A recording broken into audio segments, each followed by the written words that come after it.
अब हम इस चैप्टर के लास्ट टॉपिक की ओर बढ़ रहे हैं, लास्ट लेकिन बहुत इंपॉर्टेंट टॉपिक, जिसका नाम है पास्ट एडजस्टमेंट एंट्री।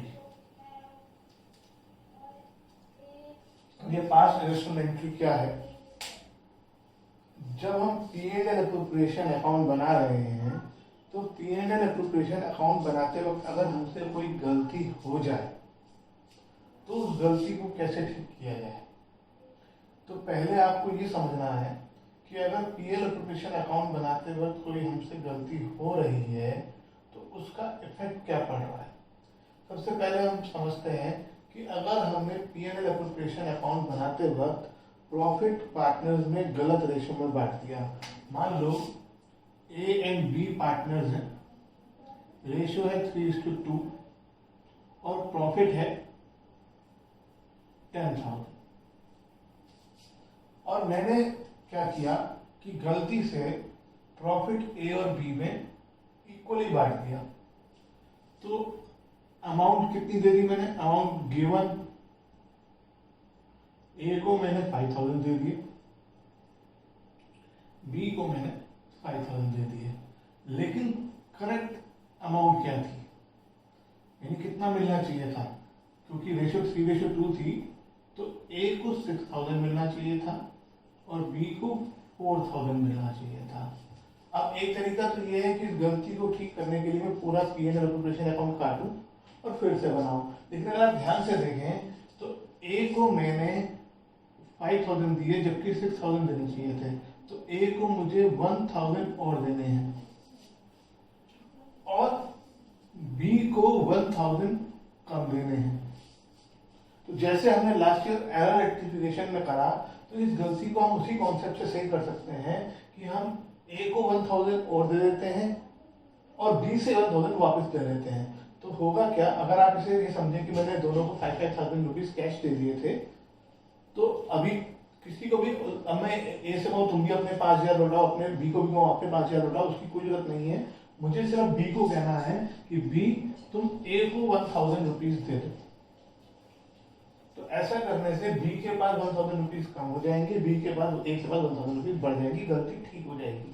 तो ये इसी तरीके से आपको मैं एक और एग्जांपल लेता हूं कि A और B पार्टनर्स हैं,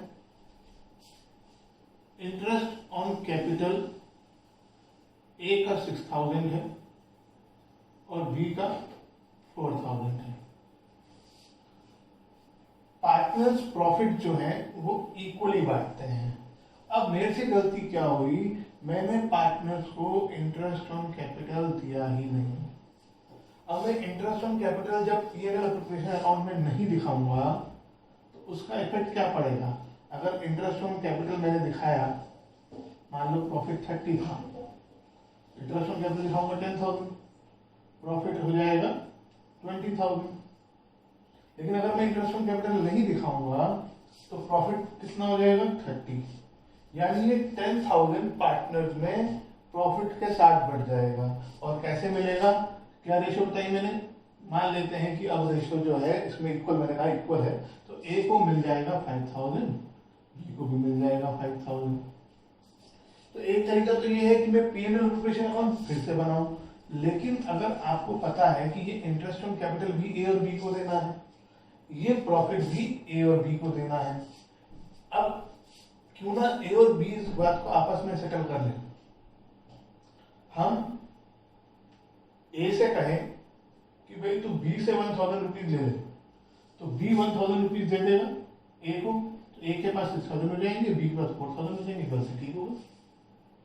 तो पास्ट एडजस्टमेंट एंट्री में without preparing capital account again and again, P&L appropriation account again, हम सिर्फ पार्टनर्स के कैपिटल अकाउंट को या करेंट अकाउंट को डेबिट या क्रेडिट करके हम इस गलतियों को सुधारते हैं।